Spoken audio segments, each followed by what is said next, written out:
Good morning, everybody. How you doing today? My name's Andrew. I'm Aunt Becky. I'm Joel. I'm Matt. I'm Megan. I'm Mimi. I'm Grandpa. I'm Daniel. And we're some of the Veggie Boys. And girls. And we'd like to thank you for stopping by. Welcome back, everybody. We've got the animals taken care of and we've got the farm market all set up. This is my buddy Hector. We haven't done much when it comes to picking this morning. We did have a couple orders for sweet corn that we got taken care of earlier. Anyway, with the farm market all set up and the animals taken care of, it's time to head back to the field.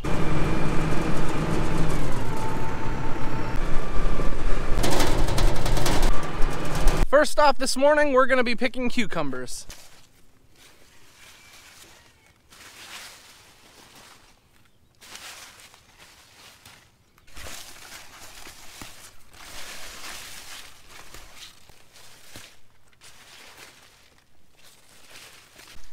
Now yesterday the boys were out here and they picked the pickling cucumbers and they picked the zucchini. As these crops grow more and more mature, they start to produce quite a bit. That means some days it can take quite some time to get everything harvested. So we start to break it up into a schedule. And the schedule we have this year, we're picking the zucchini and the pickling cucumbers 3 times a week, and we're picking our regular cucumbers twice a week.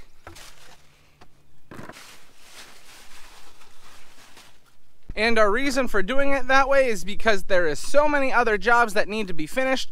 If we were out here all day picking our cucurbits, there's a lot of other jobs that would be put to the side. So to prevent ourselves from having any problems, like things getting overlooked, we have a schedule that we follow very closely.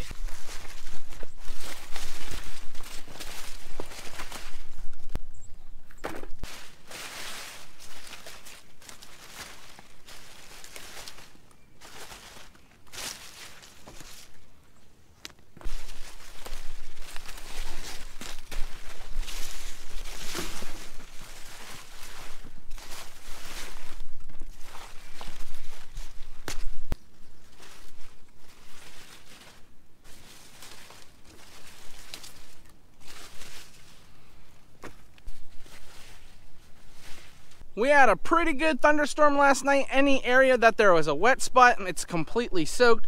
We're gonna have to wash the veggies pretty good, especially on this side of the field. Our cucumbers, we're gonna run them through that washer again. There's not much you can do when it's like this. We're very fortunate the whole field isn't wet. The only problem is down at that end. We are finished with the cucumbers. Now we're over at the cole crops. The first thing we're gonna be picking over here is our kohlrabi.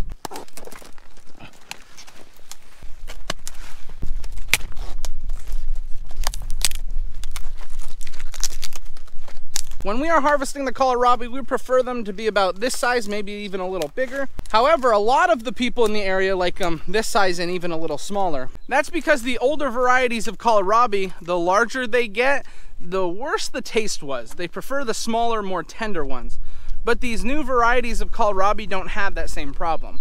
So we're trying to encourage our customers to buy the larger kohlrabi.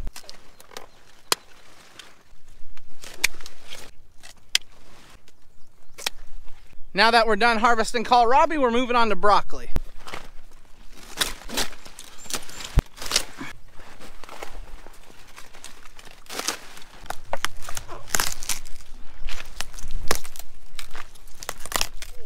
They're really making a hole. Hey, welcome to the broccoli field. I love broccoli. We've given some of this early broccoli a chance to grow, and it's really starting to get a nice size to it. Not all the broccoli looks like this, but we're starting to see larger heads.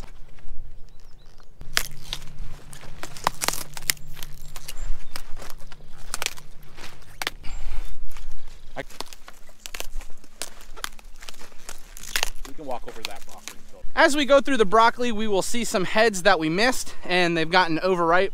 So we will chop them off right at the crown, and then we will pick off all the side shoots that grow up later on. That wasn't too difficult. We got some nice broccoli for the farm market. Now we need to get some cabbage.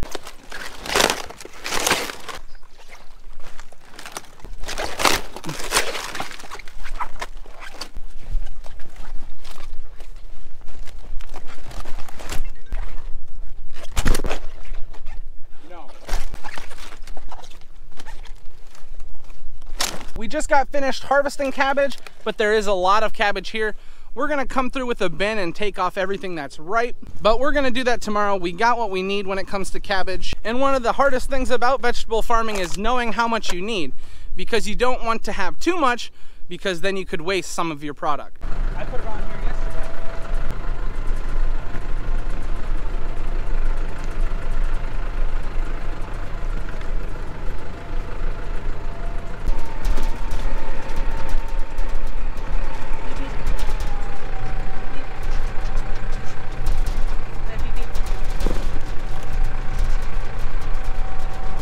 'Cauliflower. I got it. I can't believe we left the cauliflower behind. That was intense.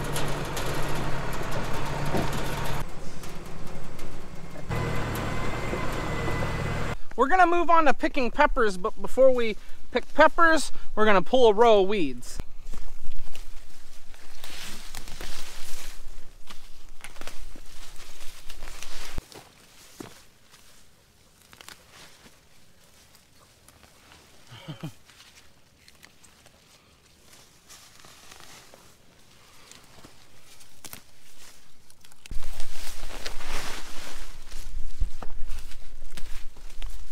While we're pulling weeds, we get an in-depth look at the plants, and our jalapenos look really good.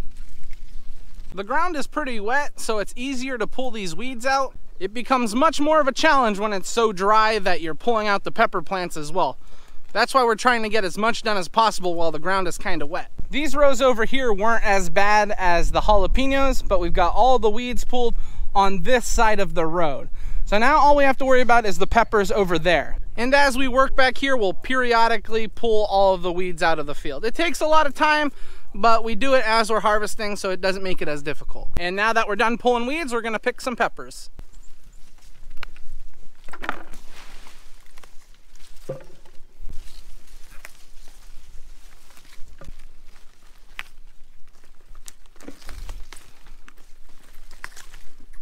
Joel is picking sweet banana, Dad is picking jalapenos, I'm picking hot wax, and Daniel, he is picking hot cherry peppers.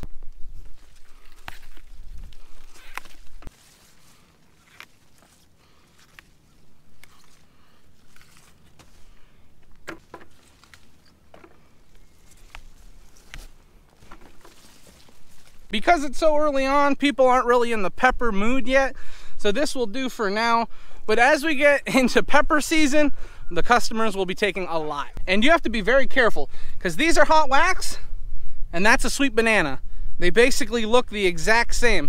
You can smell them, and the texture of the skin feels a little different, but it's very hard to tell for the normal person. And to prevent any mix-ups, because that would be bad, we put some jalapenos in here with the hot wax.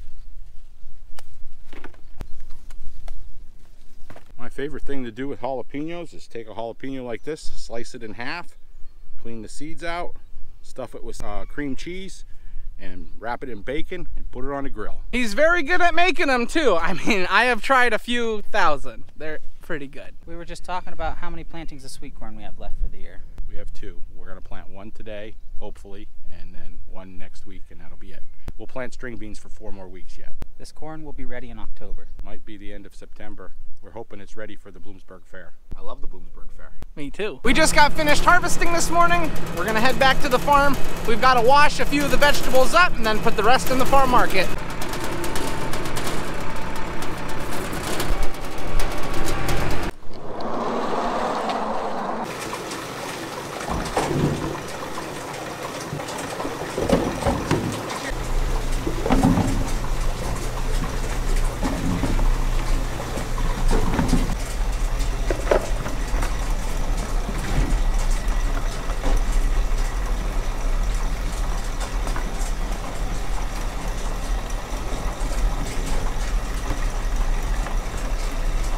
Hold it 1 second, you're going too fast.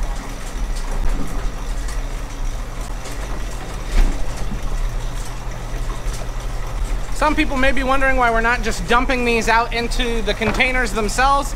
If we do that, we run the risk of bruising the cucumbers, and then the cucumbers won't store as well. So we're just taking them and placing them in the baskets again. This is just safer this way. Just finished washing off all our cucumbers and they look really good. Now we're gonna run some kohlrabi through the washer.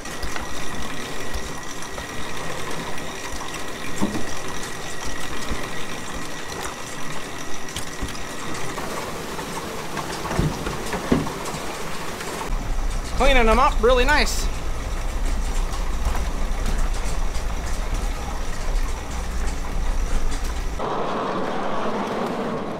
We got our cabbage, broccoli, kohlrabi, and our cucumbers now set in here. We try to get everything out of the heat and we put it in the cooler. We try and keep everything as fresh as possible for as long as we can. We just got finished eating lunch. We had sandwiches, nothing special. And Matthew got back from the auction. He picked up a lot of fruit. We've got some peaches, we got some red beets because our red beets aren't ready yet. If we open up the door, we got a lot of plums here. So there was a lot of stuff that we needed. Plums are very popular where we live, so Matt got a lot of stuff. And Matt also picked up some Pennsylvania garlic. Some of you may not know this, but we actually used to have an orchard with a couple thousand trees, but we could never keep up with it because when the fruit is ready, that's when the vegetables were ready. And we were caught in between each crops, so we thought about it and we went with vegetables. And that was pretty good because the last 2 years that we did fruit, we lost the crop completely, whether it was to hail damage or to frost. We need some shear pins for the baler because we have a lot of straw to bale the next couple days, and we don't have their special bolts, and we don't have them here. So I want to have them here to be prepared for when we're baling. So he's going to get me shear pins for the flywheel and shear pins for the feeder houser. We also need a couple bales of string for the bales. 800. There's probably enough in here for 1,000 bales, so we probably need enough for another 2,000 bales. We never plan on breaking stuff, but we always try and prepare for it. So I'm gonna go pick up those parts. Daniel and Joel are working on planting beans. I think Joel's been working up ground, and Daniel's planting green, yellow, and flat beans. Alrighty, we got the parts that we needed. I got some twine for the baler. Lauren came with me, so we got to go for a little ride together. Is that baby kicking? Oh yeah, always. So where have you been all day? I went to the produce auction today because we don't grow everything, believe it or not. And I bought a whole mess of plums and peaches. The auction Matthew went to is called Buffalo Valley. It's about an hour or so away. He just had to pick up a bunch of stuff. Peaches, a few different varieties of plums, all stuff that we really need for the farm market. We know when it's time to get this stuff because the customers let us know. They'll start asking, where are the plums? Where are the peaches? Farm market's all closed up, everything's put away. Grammy made pickles. Where do you catch them? Checking the mail. Your mom already got them. No, I didn't. Ooh, take that, Mom. That's, you know, the most exciting thing of my day is getting the mail, and he just took it from me. I thought I was her mail. I thought I was the most exciting mail. All right, Grammy, what are we having for dinner tonight? We're having beef kebabs. Woo! And shrimp kebabs. Wow! Did Lauren kebab yet? That's what I want to know. No? Yeah. Fresh red beets, kebabs, shrimp kebabs, and salad? She's not allowed to have the baby until the wheat is cut and we're done baling straw. I can't find my pants! Daniel! How come there's no pants down here? Because they're in the dryer. I have no pants! Alrighty, we gotta end the video before Dad comes out here without pants on. So that means this is where we're gonna end the video today. I wanna thank everyone for watching, and I hope to see you next time. Bye-bye! Bye-bye!